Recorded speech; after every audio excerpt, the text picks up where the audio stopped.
E falando em saúde, a conexão aqui, ó, abrindo o telão, é lá com o Complexo Hospitalar Central. A doutora Tatiara Bueno, ela é nefrologista.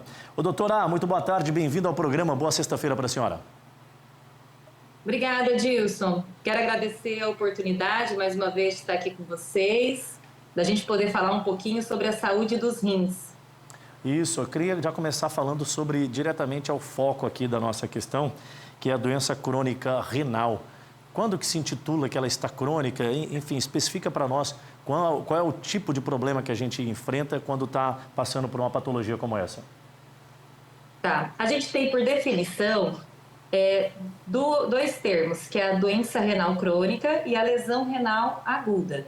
Aguda é quando a gente tem uma alteração da função do rim em poucos dias, né, que altera, por exemplo, um quadro de diarreia importante, uma internação que acaba evoluindo com uma piora da função renal por causa de uso de antibióticos. Isso a gente considera uma lesão renal aguda e tem uma chance muito grande disso reverter.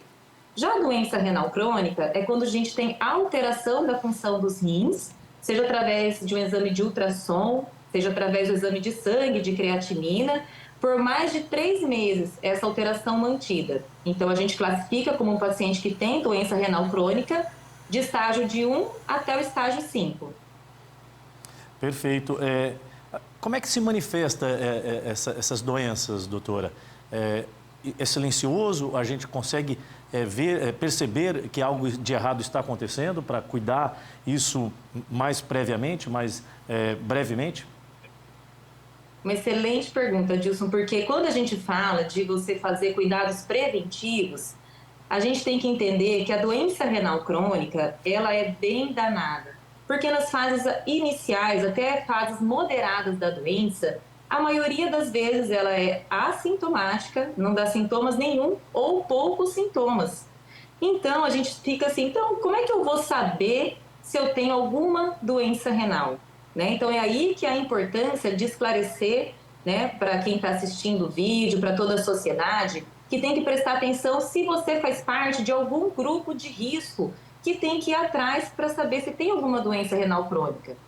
Os principais grupos de risco, de longe, paciente que tem pressão alta, diabetes, se já tem algum familiar que já tem a doença renal crônica, se usa de maneira crônica ou até assim indevida remédios anti-inflamatórios, né, com bastante frequência, se tem alguma doença oncológica, que a gente também tem as medicações, as quimioterapias, que a gente precisa investigar como que está a função renal.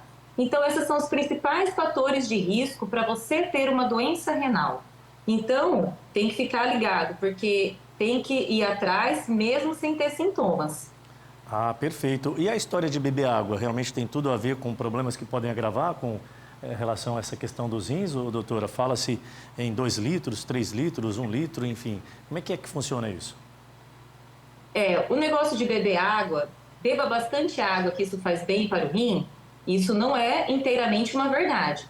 Logicamente, ainda mais na região que a gente mora, que é uma região quente, você se manter bem hidratado é importante. Ainda mais para quem se expõe ao sol, faz atividade física, né? A hidratação é muito importante, mas vai variar muito de paciente para paciente. Uma pessoa que se expõe num trabalho ao sol tem que beber bastante água. Tem que ver, na verdade, até assim o aspecto do xixi, essa é a dica. Se o xixi está clarinho, está diluído, quer dizer que está tudo bem a sua hidratação. Agora veja como que é importante. Se o paciente já é mais idoso, né, ele vai precisar um aporte menor de água. E tem pacientes que têm problemas assim graves no coração ou que já têm um rim que é muito preguiçoso. Esses pacientes têm, na verdade, restrição de água.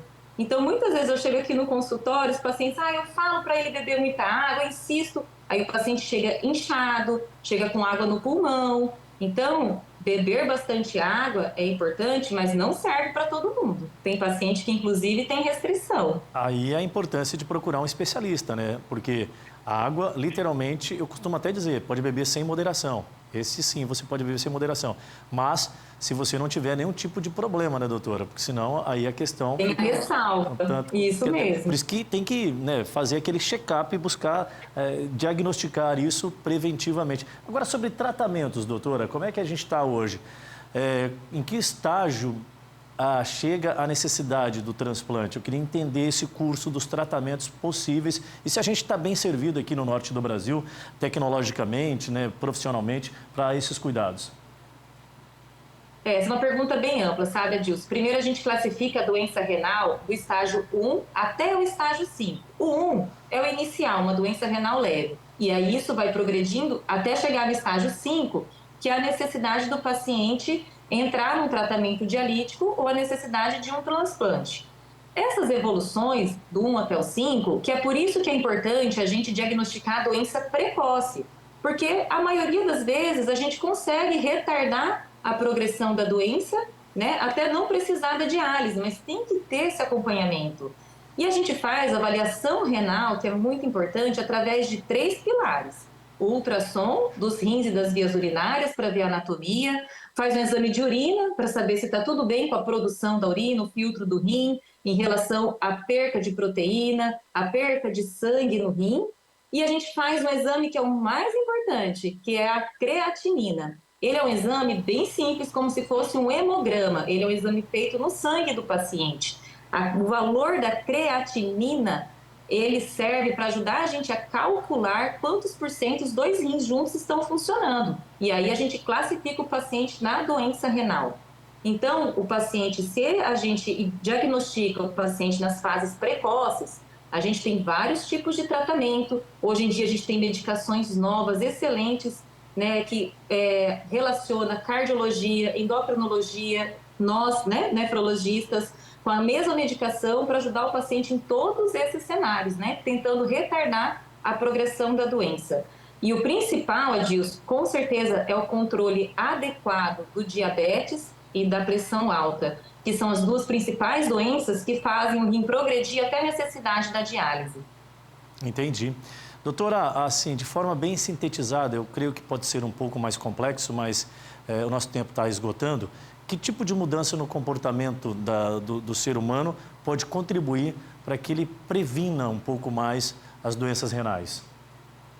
Excelente, né? A gente está falando de um estilo de vida saudável, que é você controlar as suas doenças crônicas, né? Seja ela pressão alta, seja ela diabetes, evitar o uso de anti-inflamatório, se você já sabe que tem algum grau de doença renal, né? É um remédio muito comum, prescrito, né, por vários médicos, você pode comprar ele livremente na farmácia. Evite o anti-inflamatório, se você já tem alguma doença renal, porque isso progride.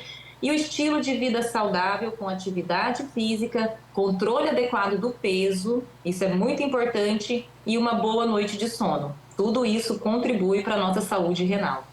Perfeito. Conversamos um pouquinho com a doutora Tatiara Bueno, nefrologista, também parceira aqui do Band Cidade, lá do Complexo Hospitalar Central. Doutora, um bom final de semana. Muitíssimo obrigado. Estamos aqui, Adilson, quando precisar. Bom final de semana também. Perfeito, simpatíssima. E ainda mais, né? Contribuindo demais para a nossa ação preventiva. Falando em saúde,